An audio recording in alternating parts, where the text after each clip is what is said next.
দুয়োগৰাকী ভাষ্য মই জানিলোঁ। একেটা প্ৰশ্নকে মই আপোনাকো কৰিব বিচাৰিছোঁ, যিখিনি সামাজিক ক্ষেত্ৰৰ পৰা ধৰি সাংস্কৃতিক ন্যাসৰ পৰা ধৰি চৰকাৰৰ ফালৰ পৰা বৰ্তমানলৈকে সোধা কণ্ঠক লৈ যিখিনি আমি কৰিলোঁ, ঠিকেই কৰিলোঁ বুলি ভাবিছে নে আমাৰ বহুত কিবা কিবি কৰিবলৈ বাকী থাকি গৈছে যোৱা এটা বছৰত?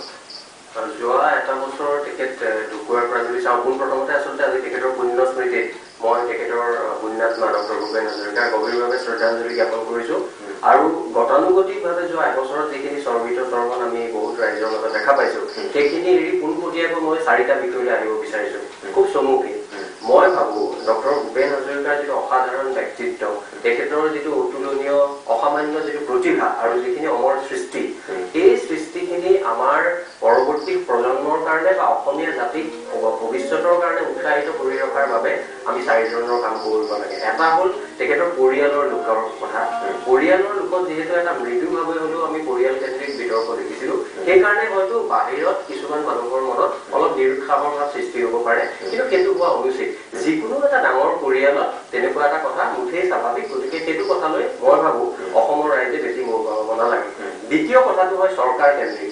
যেতিয়া আমি সমাধি ক্ষেত্ৰখনৰ কথা কওঁ, তেতিয়া আমাৰ চৰকাৰৰ ওপৰত আশা প্ৰত্যাশাবোৰ বাঢ়ি যায়। কাৰণ সমাধি ক্ষেত্ৰত যি পৰিমাণৰ ধন বা অন্যান্য শক্তিৰ প্ৰয়োজন হয়, সেইখিনি হয়তো নাগৰিক সমাজে দিব নোৱাৰা হয়। গতিকে চৰকাৰতে মানুহে আশা কৰে। আৰু চৰকাৰৰ যদি আপুনি পদক্ষেপবোৰ দেখে, কোনোবা সময়ত এইটো আপোনাৰ সম্পূৰ্ণভাৱে নিজৰ ওপৰত নিৰ্ভৰ কৰিব আপুনি কি দৃষ্টিকোণেৰে চাইছে। আপুনি যদি অত্যন্ত আশাবাদী আছিল, যিটো আৱেগৰ কন্যাৰ কথা আপুনি কৈছে, এখেতসকলেও কৈছে, তেখেতৰ মৃত্যুৰ পিছত সৃষ্টি হোৱা, তাৰ পিছত লাগিলে কেতিয়াবা আপোনাৰ হয়তো লাগিব পাৰে যে চৰকাৰে আৰু বেছি কৰিব লাগিছিল। আৰু যদি সেই বস্তুটোকে আপুনি অলপ নৈৰ্ভক্তিকভাৱে চায়, তেতিয়াহ'লে ভাবিব যে চৰকাৰে এবছৰত যথেষ্টখিনি কৰিছে, কিন্তু আৰু কিছু কৰিব লগা আছে। এই 3টা পক্ষক বাদ দি মই কিন্তু আৰু এই 2টা পক্ষক বাদ দি মই আন 2টা কথা জোৰ দিব বিচাৰোঁ। এটা হ'ল তেখেতৰ অমৰ সৃষ্টি গীতসমূহ। ভূপেন হাজৰিকাৰ অগ্ৰবেদী ব্যক্তিত্ব সকলো ক্ষেত্ৰতে বৰঙণি আছে। তথাপিও প্ৰথম ভূপেন হাজৰিকা বুলি ক'লে তেওঁৰ অমৰ সৃষ্টি গীতবোৰৰ কথা মনলৈ আহে। সেই গীতবোৰ কিন্তু মানুহৰ হৃদয়ত সদায় কাৰণে জীয়াই থাকিব আৰু অতি সুন্দৰভাৱে গৌৰৱেৰে জীয়াই থাকিব। কিয় কৈছোঁ? উদাহৰণসহ মই এটা কথাই ক'ব বিচাৰোঁ। আপোনাৰ নিশ্চয় মনত আছে 7-8 বছৰমানৰ আগতে অসমৰ সুযোগ্যা সন্তান তথা সুগায়িকা তৰালী শৰ্মাই মহাপুৰুষ মাধৱদেৱৰ এটা বৰগীত, কোনো ধৰণৰ তাত সংগীত মিউজিক নোহোৱাকৈ ভাৰতৰ ভিতৰত শ্ৰেষ্ঠ সংগীত শিল্পীৰ তেওঁ সন্মান আজৰি আনিবলৈ সক্ষম হৈছিল।